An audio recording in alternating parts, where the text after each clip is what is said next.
They say the forest remembers every wound. And long before roads split the hills or smoke crowned the chimneys, the elders taught one rule above all others: never strike a tree that bleeds sap the color of milk, for it belongs to the ancient mothers. The hunger has a way of deafening wisdom, and that winter came like a curse. Snow buried the fields. The wind howled through the thin walls of the village huts. Wolves, emboldened by the cold, prowled ever closer to the flickering fires.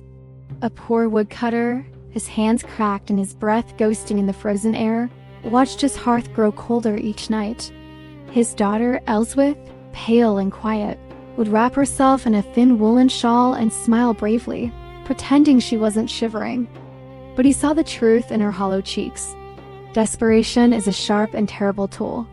It drove the woodcutter past the old boundary stones, deep into the forbidden heart of the Blackwood, where the birches stood pale as moonbones against the gathering dark, and there he found it, the one tree he was warned never to touch. Its bark seemed to glow with a faint, otherworldly light, and from a gash in its side, sap seeped, white and slow, like milk from a wounded mother. His heart hammered against his ribs, the elder's warnings ringing in his ears. But the image of Elswyth, so small and cold, was louder. He swung the axe. The tree did not scream. It did not fall with a crash. It only bled.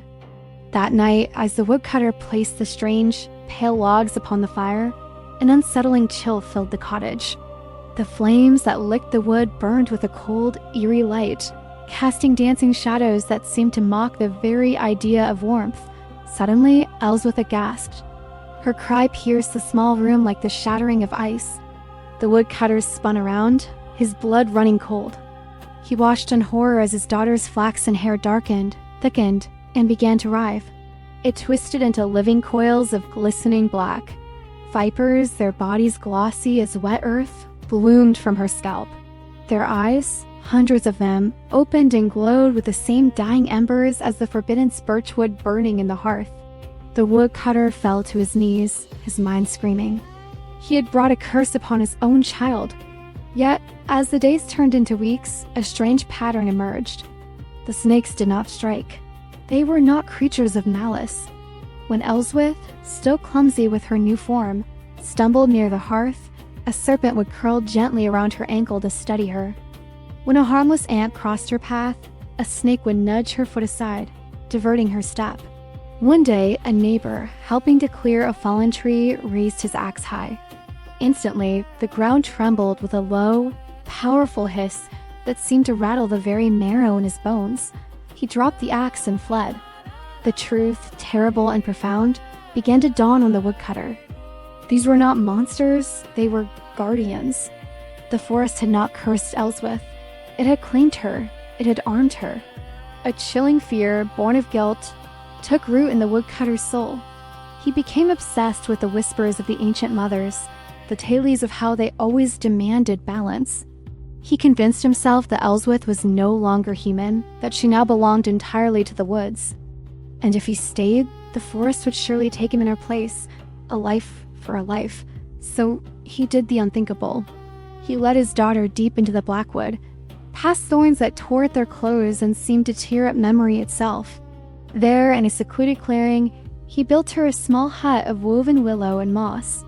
He left her the rusted axe he had used, a cruel reminder of a tool she could never truly wield. And then he fled, without a single look back. Elswyth did not cry. She didn't have to. The forest did it for her. A soft rain began to fall, like tears from the canopy above. The seasons turned. The woods, once a place of fear, bent toward her like courtiers to their queen. The gnarled roots of ancient oaks would part to let her walk unimpeded. Birds, once shy, nested in the eaves of her mossy hut. Her snakes learned her moods, their collective hisses a song of warning through the leaves when strangers drew too near, or a soft, rustling hum when she was at peace. In the village, she became a ghost story, a whispered legend to frighten children. The girl with serpent hair, the witch of the Blackwood, a living, breathing punishment for a father's sin. But out in the wilderness, Elswyth was becoming something else entirely, and she was not alone. Something was rising in the deeper, darker parts of the forest. Something older than the trees, a creeping rot that fed on fear and decay. It poisoned the streams, twisting the animals into nightmarish shapes. A shadow was falling over the Blackwood, and it was creeping closer each year, toward the village, toward the girl who was its guardian. Now, Elswyth stands at a crossroads. The forest whispers to her of vengeance.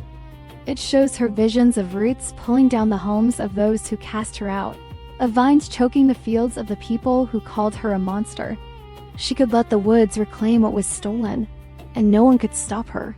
Or she could choose to protect them, to defend the very people who abandoned her to the cold and the dark. To do so would mean accepting her true role not as a weapon of nature's wrath, but as a bridge between the world of human hands and the world of ancient roots. She is no longer just a woodcutter's daughter. She is the voice of the forest, given flesh and blood. And the trees, the ancient mothers, are all waiting, silent and watchful, to see what their child will choose.